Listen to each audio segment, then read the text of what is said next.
اللي كل اللي كانوا شايلين هم الاستاذه اسيا بسبب البذره بتاعت البرتقانه. يعني انا مش عارفه، يعني انا نفسي اعرف انت البذره دي دخلت ازاي بجد بجد. البذره دي دخلت ازاي؟ وانا بعمل دي انت عارفاها دي؟ اللي فيها تراب، الحته اللي بيبقى فيها تراب دي. مش اكتر. وبعدين بعدها وقعت مني، فلتت مني. لما فلتت مش هعمل كده بقى. ما اعرفش، انا بقى في دماغي ان انا اشيلها كده عادي بسرعه يعني. فشلت، فبحاول اشيل فيها مش راضيه. اتفضل. حسيت ان انا بدخل بالبذره بتحاول تشيل التراب اللي من هنا، راحت داخله جوه ودانها، بتحاول تطلعها بصباح. طب اطلعها ازاي يعني؟ ده هي سدت خلاص. المفروض اعمل كده، مش هدخل صباعي وازقها. والله العظيم قسما بالله اني انا كنسلت فكره ان يجي اي صنايعي للشقه عشان بكره انام واخد راحتي، عشان انا حرفيا نمت اهو مجهده. نمت فين؟ انا اتمرمطت في المستشفى. الساعه دلوقتي احنا بنعمل الفيديو الساعه دلوقتي 5 بالدقيقه، انا بقالي ساعتين بره، اكتر من ساعتين. عشان الدكتوره اخرت، بس هي لا اتشالت بسرعه. قالي والله العظيم اكتر من ساعتين، هي اتشالت في منت. والله العظيم تسلم ايد الدكتوره ايمان اسحاق في مستشفى الدمرداش، دكتوره انف واذن في منت.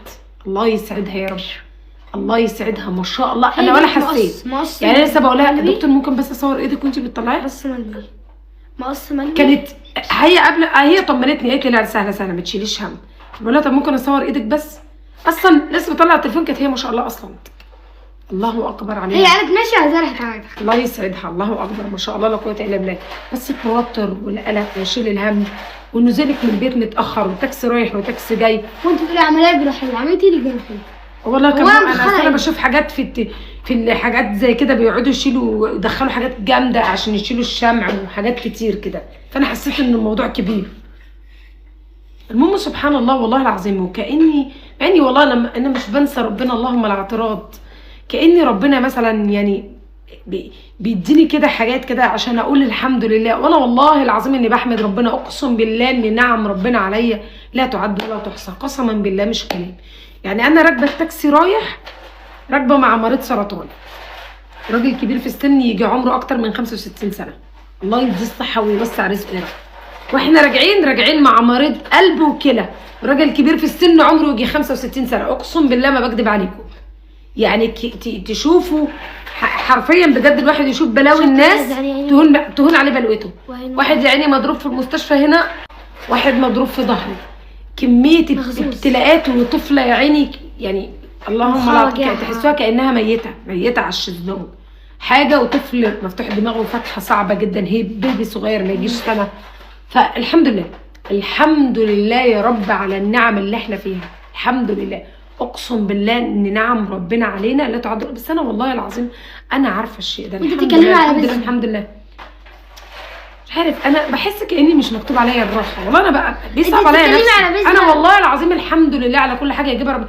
بس عارفين لما تحسي ان انت خلاص بقى عايزه بقى يعني حتى الدكتوره قالت لها انت بتعذبي راحتك. لا ماما كانت بتعمل كده، قالت لها انت بتعذبي البنت. والله قالت كده. ماشي الحمد لله. المهم ان انا حبيت اطمنكم على اسيا، الامور طيبه والحمد لله. البذره طلعت. تسلم ايدك يا دكتور ايمان يا قمر، الله يسعد قلبك. كنت بتساليني على مستشفى الدمرداش صح؟ مستشفى الدمرداش دي انا تقريبا قريت يافطه عليها زمان انها كانت زي كانه قصر. لو حد يعرف معلومه عن الحاجه دي، زي كانه قصر. عشان الناس كانت بتقول لي ماما المستشفى كبيره قوي، ما شاء الله المستشفى الدمرداش دي كبيره جدا جدا جدا. عايزه اقول لكم ان انا برتاح فيها برغم ان هي حكوميه ما فيهاش مصاريف، وهكدب لو قلت لكم ان انا صرفت جنيه. بس والله العظيم مش الموضوع موضوع انها بفلوس او مش بفلوس، الموضوع موضوع ان 3/4 الدكاتره اللي فيها حرفيا شاطرين جدا بجد بجد. بياخدوا مرتب؟ اكيد بياخدوا مرتبات. طب ازاي بياخدوا مرتب واصلا ما فيش دخل المستشفى؟ من الدوله زي ما انت كده بتتاخدي علاج على نفقه الدوله، بيتصرف عليكي على نفقه الدوله. المهم الله يسعد قلب اي حد بيحط اي تبرعات للمستشفى دي. اقسم بالله المستشفى دي حرفيا شايله بلاوي، والله العظيم مستشفى الدمرداش دي شايله كوارث. المهم ان دي كانت حته ارض تقريبا الله اعلم، واللي هو اسمه الدمرداش اتبرع بالارض دي لله ان يتبني عليها مستشفى. ويعني اتبرع بجزء، وجزء سابه تقريبا كان عنده بنت وولد سابه ورث لاولاده، واولاده كمان اتبرعوا برضه بالارض بتاعتهم. فهي ارض كبيره تقريبا الاب وولاده اتبرعوا بيها. ماما وطلعت زي ما انت شفتيها مستشفى كده. بس بقالها كتير قوي صح؟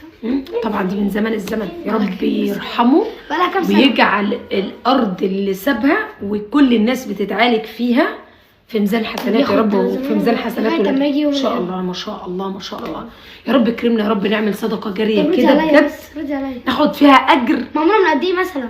من زمن الزمن يا اسي، من سنين. هبقى في مره نروح هحاول اشوف اليافطه كان مكانها فين، انا فاكره مكانها، ونروح نقراها انا وانتي تاني. او ممكن حد لو عارف التفاصيل يكتب لنا التفاصيل في الكومنتات. مليون سنه مثلا؟ لا مش للدرجه دي، بس يمكن من اكتر من 40 سنه مثلا، ممكن اكتر من 40 سنه قبل ما تتولدي. من زمان 50 سنه. ايوه لا مش للدرجه دي.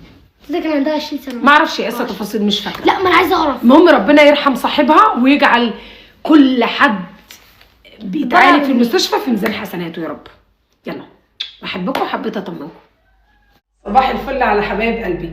انتوا عارفين ان انا ما عملتش في الشقه كلها غير سكينتين معجون، في الصاله، في اوضه الاطفال، في اوضتي، في اوضه اسيا، كل الشقه ما تعملش فيها غير سكينتين معجون. المهم دلوقتي النقاش رن عليا طالع دلوقتي حالا، فانا قلت هخليه يشتغل في الصاله، لان باذن الله باذن الله باذن الله في خلال ايام معينه ورا بعض، يعني مش هيبقى زي كل جمعه او كل فتره، في خلال كام يوم كده ورا بعض هكون طالعه باللون النهائي في الشقه ان شاء الله باذن الله. المهم ان انا هفضي الصاله دي عشان هخليه يشتغل فيها هي اول حاجه، وبعد كده هخليه يشتغل في اوضه صلاح وضوضه. المهم ان انا هفضي الصاله كده بسرعه جدا، الوحيده دي اسهل حاجه انا ممكن اشيلها. هخليه يشتغل في الصاله وبعد كده هخليه يشتغل في اوضه صلاح وضوضه.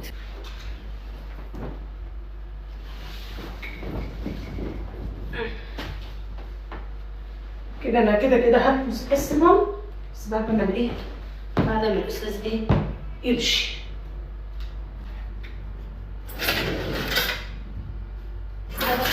في النص قطها، احط الكنبه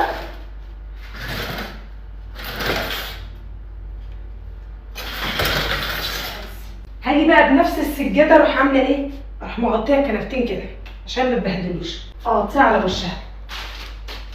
لما يمشي بقى هبقى اغسل الفرش ده كله ان شاء الله باذن الله. انا محتاجه اجيب حاجه تاني.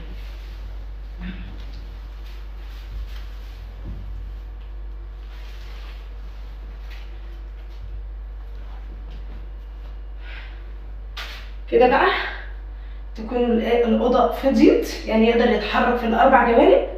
وبعد ما يمشي باذن الله هغسل الفرش الكحلي ده وامسح الصاله مسحه نضيفه. بعد ما اخلص الاوضه دي اصلا هنضف الاوضه مباشره واجهز له بقى الاوضه بتاعت صلاح وضوضه. انا مش عارفه هو اصلا هيخلص ايه بالظبط النهارده. المهم انا بحبكم، ادعوا لي ربنا يعدي اليومين دول على خير، عشان انا حرفيا بجد زهقت، وانا نفسي الشقه تخلص واستقر بقى على لون عشان ابتدي اركب ستاير واعيش حياه طبيعيه زي البني ادمين.